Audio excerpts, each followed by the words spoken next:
안녕하십니까, 장 대표입니다. 자, 소개될 코인은 XRP 리플 코인입니다. 자, 리플 코인 새벽 시간 상승력을 조금씩 높여가고 있는 모습을 보여주고 있죠. 자, 우리한테 충격을 줬던 엄청난 하방 압박을 통해서 2,500원도 이탈했던 XRP 코인, 현재 시간 이 새벽 시간은 2,750원을 위로 올려놓으면서 이제는 3,000원 부근까지 다시 끌어올려주고 있는 모습을 보여주고 있습니다. 물론 이에 맞게 상승에 대한 모멘텀이 추가적으로 나오고 있는 부분도 많이 있죠. 우선 이 뉴스를 먼저 한번 보여드릴게요. 자, 리플 코인. 현 리플은 1조 8천억 원에 대한 히든 로스를 인수하면서 글로벌 유동성 시장의 본격적인 진출을 가져왔다. 이 부분은 리플 레저 그리고 이 스테이블 코인의 전략으로 인해서 리플이 12억 5천만 달러의 히든 로스를 인수하면서 시장에 그 규모를 강화를 더욱더 시키고 있는 모습을 보여주고 있다는 거. 뉴스 내용을 좀 더 보시면 이 히든 노스가 어떤 곳인지가 나와 있거든요. 자, 이 히든 노드는 현재 300개 이상의 기관과 연간 3조 달러에 달하는 거래를 체결하고 있고 리플의 글로벌 유동성 전략의 핵심적인 역할을 가져갈 것이다. 말 그대로 리플이 이 스테이블 코인을 이용해서 하고자 하는 이야기가 굉장히 많죠. 어떤 게 있습니까? 바로 국제 간의 거래. 이 국제 간의 거래는 국제 무역을 통해서 거래할 수 있는 부분을 이제는 리플 스테이블 코인을 이용해서 거래하겠다. 그래서 이 스테이블 코인은 미국의 기관용으로 설계했다는 것은 다들 알고 있으실 겁니다. 그래서 많은 미국 기관들과 XRP는 이미 많은 파트너십을 체결하면서 확실한 시장 규모의 입지를 다지고 있다라는 거. 이게 굉장히 중요할 수밖에 없어요. 그러니까 이 XRP 코인이 일반적으로 코인으로 끝나는 게 아니라 가장 밀접하게 금융시장과 연결되어 있는 그 부분을 그 토대로 확실한 금융시장의 입지를 넓히고 있는 유동성 전략 자산의 핵심적인 역할을 가져가고 있다. 라고 우리는 판단할 수 있죠. 이도 그럴 것이 이 XRP 코인의 모멘텀은 추가적으로 지속 나오고 있는 부분이 바로 ETF거든요. 자, XRP의 600%의 폭등이 가능할 것인가? 첫 ETF 출시에 시장은 들썩거리고 있다. 자, 이게 누구 입에서 나왔습니까? 바로 스탠다드 차타드 은행입니다. 자, 이 부분에서 XRP는 2028년도 말에 12.5달러에 도달할 가능성이 높다. 이 부분은 XRP의 ETF에 대한 기대감도 있지만 말 그대로 이 리플 레저에 대해서 국가 간의 화폐 간 결제 분야가 더욱더 많이 활용될 수 있는 XRP 코인이기 때문이라는 거. 말 그대로 이 스위프트를 대체할 수 있는 거, 스위프트와 협약을 맺을 수 있는 XRP다. 라고 판단을 하고 있다는 거거든요. 시장에서는 이러한 기대감 때문에 상승력을 조금씩 높여 올라가고 있다는 거. 근데 서두에도 말씀드렸지만 하방 압박을 받았던 이유가 뭐였습니까? 바로 미국의 관세 부분입니다. 자, 미국의 관세. 당연히 관세 부분은 우리 코인 시장뿐만 아니라 그리고 우리 XRP뿐만 아니라 전체적인 코인 시장에 모두 영향을 줬고 주식 시장도 마찬가지로 급락하는 요인을 제공했던 게 바로 관세입니다. 왜 그렇습니까? 이 관세라는 것은 물가를 끌어올리고 물가가 끌어올라간다는 건 금리가 고금리에 유지가 될 가능성이 높다. 그렇다는 건 시장이 당연히 불안할 수밖에 없죠. 왜?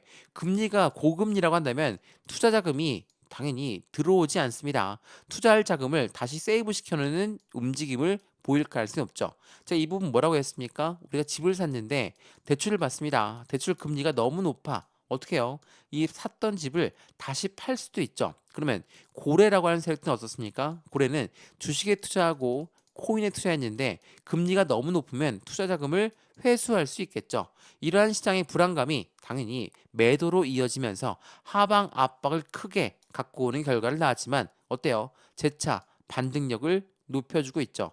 제가 이 부분 설명해 드리면서 뭐라고 했습니까? 지난 트럼프 1기 때도 마찬가지로 해당되는 중국과의 무역 분쟁 때문에 시장은 엄청나게 어수선했죠. 근데 미국 증시는 정말 눈부신 상승률을 갖었던 게 지난 트럼프 1기 때였습니다. 근데 이번에 트럼프 2기 때는 어떻습니까? 트럼프가 가상자산 시장의 대통령이 되겠다. 우리 미국은 코인 시장의 수도가 되겠다. 라고 하면서 가상자산 시장을 꼭 집어서 이야기했습니다. 이 말인즉슨 이번 2기 때는 가상자산 시장이 더욱더 큰 상승력을 가져올 가능성이 높다라는 거. 이 부분을 먼저 판단하시면 좋을 것 같고요. 그러한 부분에서 XRP 코인의 현재 시점에 어떻게 매매 대응 전략을 가져가야 될까? 매수와 매도의 관점 당연히 중요할 수밖에 없고 비중 관리 더욱더 중요하죠. 지금처럼 하방 압박을 갖고 다시 한번 반등력을 가져오고 있는데 확실한 반등이냐 아니냐 그 부분도 마찬가지로 추세를 보면서 우리는 결정을 해야 되겠죠. 그렇다면 이 비중을 확실히 나누어서 투자를 해야 된다는 거 이게 매우 중요할 수밖에 없고 또 하나 단기적인 차익실현 물량까지도 조금씩 조금씩 창출하면서 가져가야 되겠죠. 이 부분도 하나씩 말씀을 드릴 거니까 오늘 영상은 끝까지 시청하시는 걸 추천을 드리고요. 영상 본격적으로 시작하기 전에 구독과 좋아요, 알림 설정 아랫부분에 따봉 버튼까지 눌러주시면 너무나 감사하고요. 왼쪽 하단에 보시면 파란색 링크 있습니다. 이 링크를 클릭하시면 자료 먼저 넣어드릴 거고 톡방 링크도 같이 넣어드릴 거거든요. 지금 영상도 무료로 보고 있는 것처럼 자료도 무료, 톡방도 무료입니다. 그러니까 확실한 이 자료를 먼저 받아보시고 마음에 든다. 그럼 다음에 톡방에 들어와서 확실한 수익 구간을 같이 만들어 가셔도 너무나 좋을 것 같습니다. 이해되시죠? 자, 그러면 영상 본격적으로 시작을 해보겠습니다. 자, 우선은 이 엑산드리아 XRP 코인의 상승에 대한 모멘텀 여러 번 말씀드렸는데 어떠한 부분이 있습니까? CBDC란 디지털 화폐의 중추적인 역할을 하고 있는 게 XRP 코인이다. 스테이블 코인은 말 그대로 달러와 1대1로 연동되는 것만으로도 충분한 안정적인 자산이지만 미국 입장에서는 자신들의 달러를 더욱더 강하게 만들기 위해서 이 스테이블 코인을 콕 집어서 같이 데리고 가려고 한다는 거. 이것 또한 매우 중요하겠죠. 또 하나 뭐가 있죠? SEC가 이제는 법적 리스크가 해소가 되면서 어떤 게 따라옵니까? IPO, 주식시장의 상장, ETF, 펀드 시장의 상장이라는 이 모멘텀이 같이 따라올 수밖에 없는 게 현재 XRP가 갖고 있는 상승에 대한 모멘텀이었습니다. 근데 대외적인 이벤트 때문에 떨어졌던 그 부분이 미국의 관세 부분이었다라고 한다면 이 관세 부분이 어느 정도 유연성을 가지고 대응된다. 그렇다는 건 어떤 것입니까? 이 대외적인 이벤트, 대외적인 악재성 이벤트가 해소가 어느 정도 된다면 이 부분에 대한 모멘텀으로 확실한 상승력을 추가적으로 가져올 수밖에 없는 게 바로 XRP, 리플 코인이 되겠죠. 그래서 이러한 뉴스가 나옵니다. 어떠한 뉴스가 나옵니까? 해당되는 도지코인, XRP, 리플은 미친 펌핑을 보여줄 것이다. 암호화폐 시장은 드디어 반등에 대한 신호탄을 쏘아 올릴 것이다. 자, 밈코인의 대표 주자인 도지코인과 해당되는 XRP 코인의 미친 펌핑이 나올 수밖에 없는 이유는 그만큼 시장에 저평가되어 있는 모습들을 많이 보였기 때문에 이 부분들을 다시 한번 체크하시면 너무나 좋겠죠. SEC 때문에 지난 4년 동안 1000원대 라인을 돌파하지 못했던 게 바로 XRP 코인이었습니다. 이 이야기를 좀 더 말씀드리자면 어떤 부분이 나옵니까? 바로 이 부분이 나오죠. 자, 존 디튼 누굽니까? 리플 코인의 법률 변호사입니다. 존 디튼이 말하는 리플의 4년 동안의 진실은 어떻게 되었나? 자, 이 4년간의 차트를 먼저 보면서 말씀을 이어가 볼게요. 자, 월봉 보시면 2021년도부터 2024년도 11월 달까지 어떻습니까? 1000원대 라인을 돌파하지 못했던 모습을 언제까지? 21년, 22년, 23년, 24년 11월 달까지 보였습니다. 왜 그렇습니까?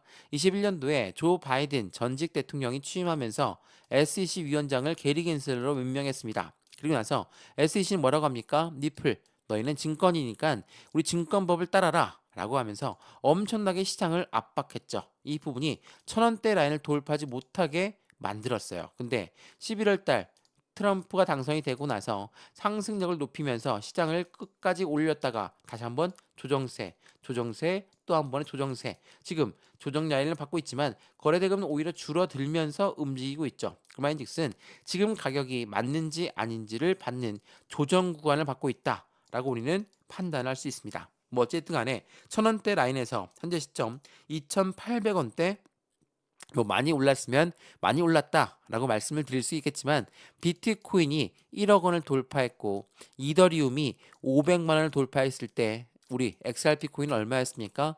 1000원대 라인도 돌파하지 못했던 모습 다들 기억하실 겁니다. 지금은 이 비트코인이 올라간 만큼 이더리움이 올라간 만큼 리플 또한 그만큼만 올라간 거예요. 한마디로 말씀드리면 이 상승력에 대해서 그의 가치만큼 올라간 거지 아직 모멘텀에 대해서는 상승력을 보여주지도 않았다. 라고 판단할 수 있다는 거. 이게 매우 중요할 수밖에 없습니다. 그래서 현재 시점에 XRP 코인의 상승에 대한 모멘텀으로 이제부터가 움직일 것을 가능한 부분인 거고, 그러한 부분들을 통해 XRP 코인 어떠한 모멘텀이 있는지가 중요할 수밖에 없죠. 말씀을 드렸던 이 XRP 코인이 스위프트의 거래량 1%만 차지한다 하더라도 35달러가 가능할 것이다 라는 말이 있습니다. 자, 여기서 말하는 스위프트는 뭡니까? 국가 간의 송금 거래를 말합니다. 국가 간 송금 거래가 뭡니까? 우리나라 원화에서 엔화로 보내려면 달러로 바꾼 다음에 달러에서 다시 엔화로 바꾸죠. 이게 스위프트의 기존 거래거든요. 근데 이 부분 대신 XRP를 이용한다라고 한다면 우리나라의 XRP에서 바로 일본의 XRP로 보낸다. 당연히 수수료도 더 저렴할 수밖에 없고 드는 시간도 더 절약될 수밖에 없죠. 이러한 부분들을 통해서 스위프트 대신 이제는 XRP를 이용할 것이다 라는 말들도 엄청나게 많습니다. 그러한 부분들에 1%만 처리한다 하더라도 35달러가 가능하다는 거, 이게 굉장히 중요할 수밖에 없다는 걸 다시 한번 체크하시면 좋을 것 같고요. 여기에 따라오는 뉴스가 뭐가 있습니까? 이 뉴스도 한번 보시죠. 자, 이 뉴스는 2월 12일에 났던 뉴스거든요. 자, 글로벌 9대 은행은 니프를 대량으로 매입하게 되면 최대 50달러가 전망치가 되고 있다. 공급 쇼크가 올 것이다. 제가 이 뉴스 많이 소개해드렸죠. 왜 글로벌 9대 은행이 니프를 매입할 수밖에 없느냐? 우리의 목표 단가에 포커스를 맞추지 마시고 매입할 수밖에 없는 조건, 바로 스위프트를 대체할 수 있는 XRP가 되기 때문이라는 것을 다시 한번 체크하시면 너무나 좋을 것 같고요. 이러한 부분들이 있다 보니까 확실한 시장 규모의 기대 가치는 더욱더 커질 수밖에 없는 게 바로 XRP 코인이라는 것도 한 번 더 체크하시면 너무나 좋을 것 같습니다. 이런 부분들 앞으로 시장에서는 더욱더 커질 수밖에 없죠. 최근에는 두바이 금융당국의 라이센스를 획득했고, 아프리카에서는 국가 간의 송금 시스템, 이 부분 또한 아프리카 송금 시장도 확대한 게 바로 니플 코인입니다. 그리고 오늘 날짜로 회사를 또 인수하면서 글로벌 유동성 자금을 추가적으로 가입할 만한 이벤트를 만들고 있는 게 XRP 코인이라는 것도 한 번 더 체크해 보시면 너무나 좋을 것 같고요. 서두에 말씀드렸던 이 스테이블 코인 또한 누구용으로 만들었습니까? 바로 미국의 기관용으로 설계했습니다.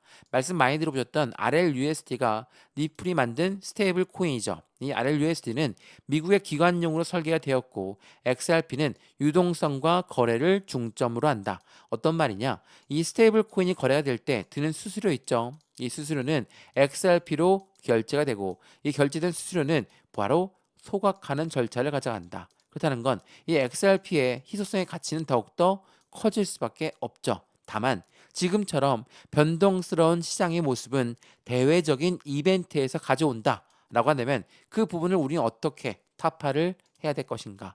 말 그대로 바로 반등해서 쭉쭉 끌어올리지는 않습니다. 지금 현재 시점은 여기 2,750원 그리고 3,000원 라인대를 어떻게 돌파하느냐가 매우 중요한 시점이라는 걸 다시 한번 체크하시면 좋을 것 같고요. 지금 여기까지 지금 뭐 1, 2% 올라갔다. 이게 많이 올라간 게 아니라는 것은 3,000원 라인대를 위로 올려놔야지 어느 정도의 안정감을 찾을 수가 있는 단가이기 때문에 여기까지는 확실한 보수적인 매수, 매도의 관점, 비중 관리는 어떻게 해야 될까? 수익과는 어떻게 하면 더 극대화로 만들 수 있는가를 확실한 대응 방법을 통해서 가져가야 되는 시기라는 것을 다시 한번 체크하시면 너무나 좋을 것 같습니다. 이해되시죠? 새벽 시간 엄청난 변동성을 보여주고 있는 현재 시점입니다.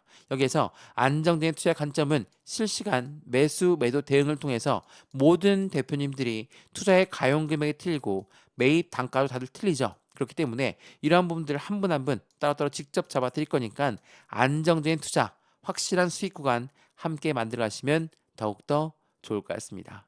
이해되시죠? 자, 오늘 영상 여기까지고요. 영상이 유익하였으면 구독과 좋아요, 알림 설정 아랫부분에 따봉 버튼까지 눌러주시면 너무나 감사하고요. 왼쪽 하단에 보시면 파란색 링크 있습니다. 이 링크를 클릭하시면 자료 먼저 넣어 드릴 거고 톡방 링크도 같이 넣어 드릴 거니까 실시간 매수, 매도, 대응 어떻게 하면 좋을지 안정적인 투자의 관점 함께 만들어서 확실한 수익을 더욱더 크게 갖고 하시면 좋을 것 같고요. 지금 영상도 무료로 보시는 것처럼 제가 보내드린다는 자료도 무료, 톡방 링크도 무료니까 들어와서 안정적인 투자 함께 하시면 더욱 좋겠습니다. 이해되시죠? 영상 여기까지입니다. 언제나 성공적인 투자 정말 진심으로 기원합니다. 감사합니다.